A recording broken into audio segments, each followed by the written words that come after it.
Okay, good morning, everybody. Hope everybody's well. Happy Monday for those that are here live. Those that are here, whenever you're here, thanks so much for being here. We're always honored that you're here. Last week we spoke about this concept of the last three have to kill.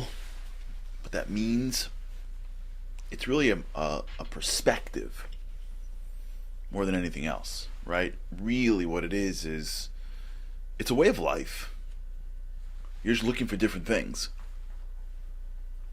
You're dating somebody and you're just looking for different things.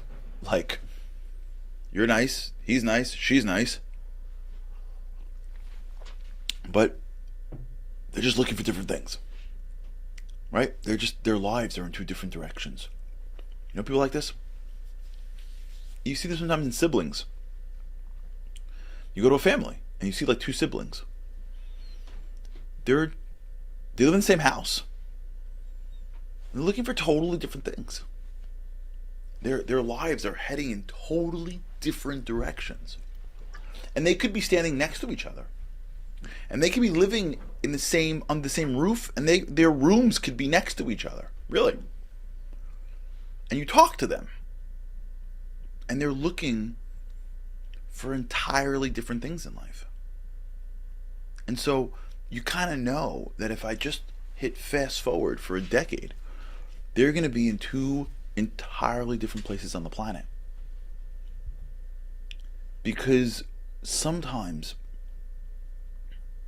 when you start a journey, even though the differences are unseen by the eye, when you then complete the journey, they're totally different.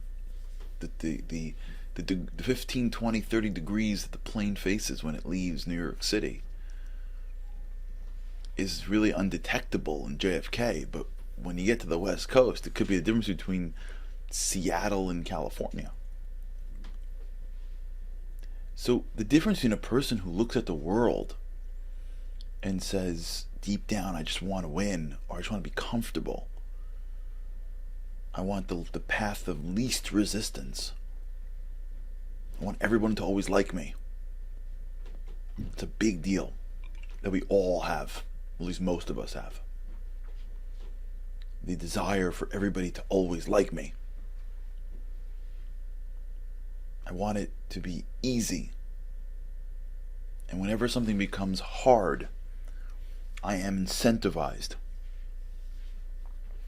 to figure out a way to get out of it. And when things get hard, I have all these mechanisms to come up with excuses why I need to stop. And that person who stands right next to that person, but when he or she looks out in the world, they say, I kind of need it to be hard to know that I'm doing the right thing. If I go through my day and my week and I don't feel tired, I don't feel emotionally spent, I don't know if I really pushed hard enough. I'm telling you, two different directions. They can be standing next to each other in life. And they're going to two entirely different places. And it is not based on their DNA. Because that person that may not be as smart or as charismatic or as put together or as wealthy, that's going to the place of the last three have to kill. It's going to the place of I need it to be uncomfortable, to know that I pushed. To the place of when things are unfamiliar, I realize that I'm in the right place. Most people don't think this way because it's not normal to think this way. Right? That's because extraordinary is not ordinary. Right? Who wants to be normal? Most people say, if it's unfamiliar, that's not me. I know it's not me. How do you know it's not you? You never tried it because I don't like it. Well, you didn't try it. How do you know? Well, I don't like that. Well, how do you know you didn't try it? Well, I know I don't like it. Well, how do you know you didn't like it? Because it feels unfamiliar. That's not me. that distinction, which is a few degrees sometimes, especially when you start, that distinction, which you may not be able to tell in people. You line up the kids, you put them across the wall, they're all born in the same year, around the same time, they have basically the same abilities, and you line them up. And if you had like glasses that determine between who's looking for comfort and who's looking for discomfort, put those kids against the wall, and you let them go for a decade, they're in two different places in life. It's an incredible, incredible shift that depends on your mentality. And when we want to identify something that will allow us to become better at our lives consistently, the trait of seeing familiar as holding us back, the trait of being comfortable in the uncomfortable, the trait of saying, I don't know what's out there for me.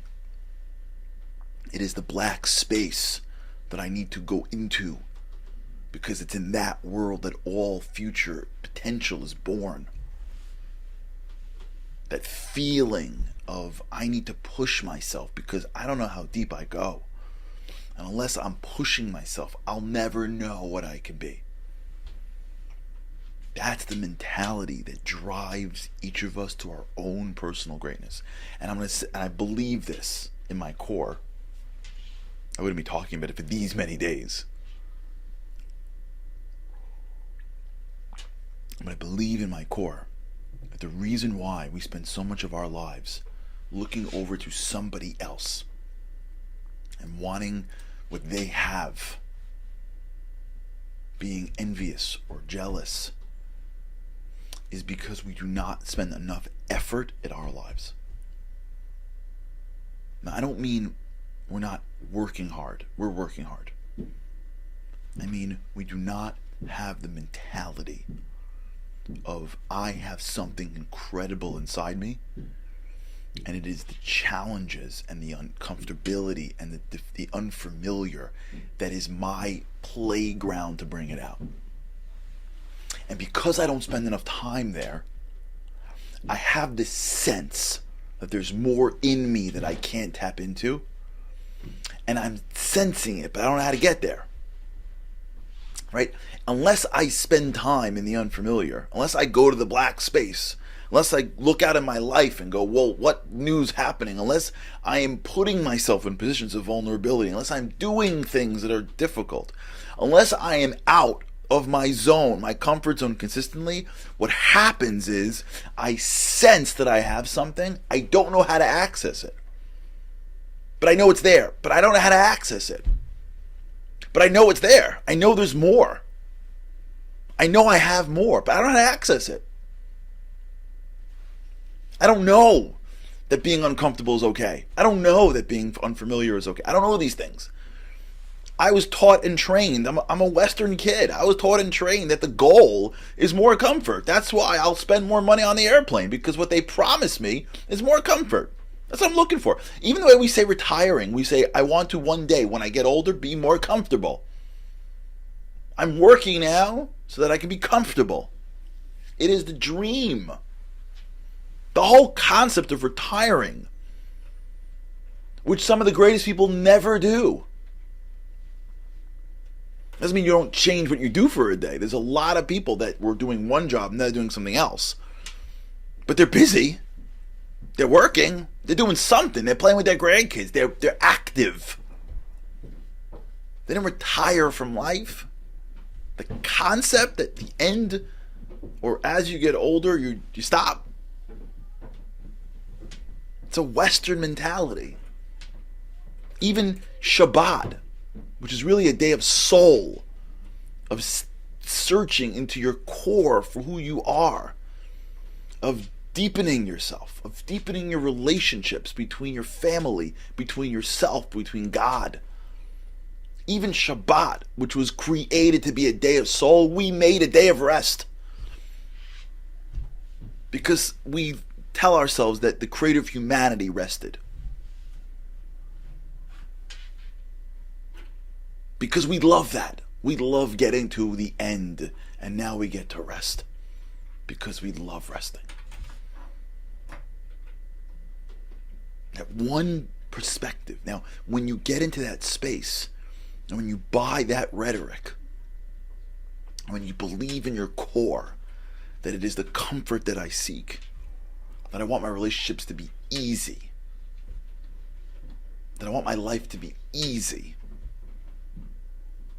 that when things come at me that I'm not aware of, hopefully everything's going to be wonderful. When things come at me that I'm not aware of, I'm upset that it's not easy, that the journey to greatness is too easy.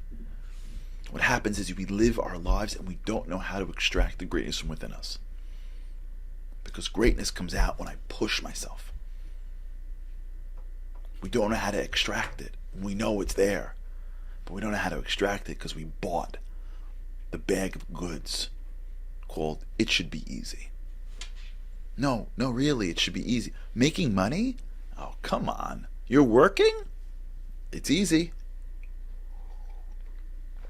I can show you in 7 easy steps how to become a real estate millionaire overnight. 7 easy steps to instant millionaire. $24.99 or your money back guaranteed. Buy now, limited time offer. Hurry. There's only a couple more left. Buy now. Don't you want? Hold on, let me show you a picture of a house that I rented to pretend like I live there for this ad. I can get it easily? Sure you can. Easy money. You can lose weight in 5 days or less. Check out this diet. Do you know that it is tomatoes that's really the cause of your weight? Dr. So-and-so has been studying genetic tomato impact for the past 150 years, and he's developed an incredible diet that you can lose weight while you eat chocolate. $59.99 for the textbook. Easy. Just take the pill. Eat whatever you want. We buy this stuff. There's an easy way out. It's supposed to be easy. The people that have things, they have it easy. So as a result, because we love easy so much, you know what happens? We end up getting stuck between two worlds. Our brain, which has so much neuroplasticity that things are supposed to be easy, and our soul that says, whoa, I got greatness, my friend. I mean, I got greatness in here. Like, what are we doing? Bring this out. What? Really? You're still on the couch? Watching someone else get it? Did you order that book? Again? And now we're stuck. Because we know we're greater. We want to be greater. We know it's our destiny, but we have no way to extract it. Because we bought the Western's goods of life should be easy. Because that's how I sell you what I sell you. Just buy the car and everyone's going to come after you. Just get this product and you'll be the center of everything. Look at all these cool kids. Look at this center of attention for wearing this. Wow. Simple.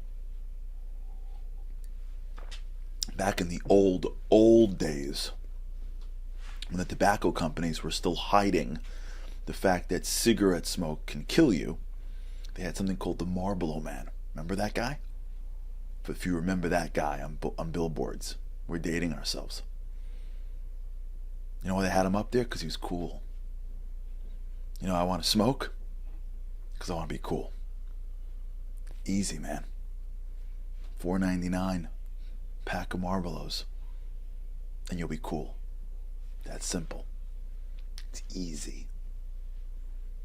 Well, we've been buying easy our whole lives. And when you buy easy your whole life, now your brain has no idea how to extract greatness. Because all your neuroplasticity says, it's supposed to be easy. I bought it. I don't know. Doesn't seem like it, but I bought it. Everyone else seems like they have it easy because everyone's pretending to have it easy because everyone bought into the same rhetoric of it should be easy. Something's wrong with me. Remember when I was in Colombia? I couldn't believe it. I studied my brains out. I mean, I studied my brains out. Anyone here who's watching or listening that knew me back then, you know exactly. When I got into that school, I'm a Brooklyn kid. I'm not as smart as those kids. I'm not even close. I mean, I'm not even close. God himself got me into that school. I studied non-stop when I got there for law school. And I got I'll never forget this, and I'll close with this, talk about this tomorrow. I remember my first finals, I studied, I was like, you can't even believe, I had caffeine like pumps, highlighters and outlines, and you just can't believe. I come to school that day, I'm sitting at breakfast, it was finals. I don't remember what it was. I don't remember what class it was. And there was kids like, oh, did you study for last night's test? I was like, nah, just a couple of minutes. I'm like, what? A couple of minutes for contracts? I'm like, really? Oh, yeah, just a couple. Yeah, no, I didn't. I was watching the game, and I went out to the party, and then I came home at like 11, and like, yeah, whatever, like, it's gonna be fine. I'm like, you didn't study either? And like nobody studied for the test? For the final? In law school? Like, am I in a twilight zone? I've been killing myself for like 4 months for this test. Like, I'm like saying over like verses in my head to calm myself down. Nobody studies? So I see my buddy, a friend of mine, who's like also like a regular dude. I'm like, can I ask you a question? I'm like, nobody studies here? Like, everyone is that smart? He's like, oh, they all study. He's like, look at their books. So I'm like sidled up next to one of my friends who never studies, and like I look over and like his book is like highlighted and there's tabs everywhere. He's like, they say they don't study because they gotta make it look like, it's easy. Because if they failed and they studied, then they're stupid. So they make it look like it's easy when they're studying like crazy. And I'm like, that's a thing? To pretend that like it's easy? Yeah, it's a thing. To pretend that it's easy. Oh, I'm not nervous. Nah, it's easy. You look even greater when you do well, when you pretend it's easy. It's a scam. Great people work, because that's how greatness comes out. And when you buy it's easy, you put your brain in a bad spot. All right, we'll talk about this. All right, everybody, have a great day. We'll pick this up maybe tomorrow. Have an amazing day. Living on a lifeline, the world doesn't ever seem to change. Looking for the sunshine, but you're caught up in the rain. It's like your eyes are wide open, but you cannot see. You're watching life pass you by like 1, 2, 3. Walking in destruction, the winds of life blur your vision. All the devastation forever feels like you're on the run. It's time. No one else can set you free. You're locked inside, and only you have got the key.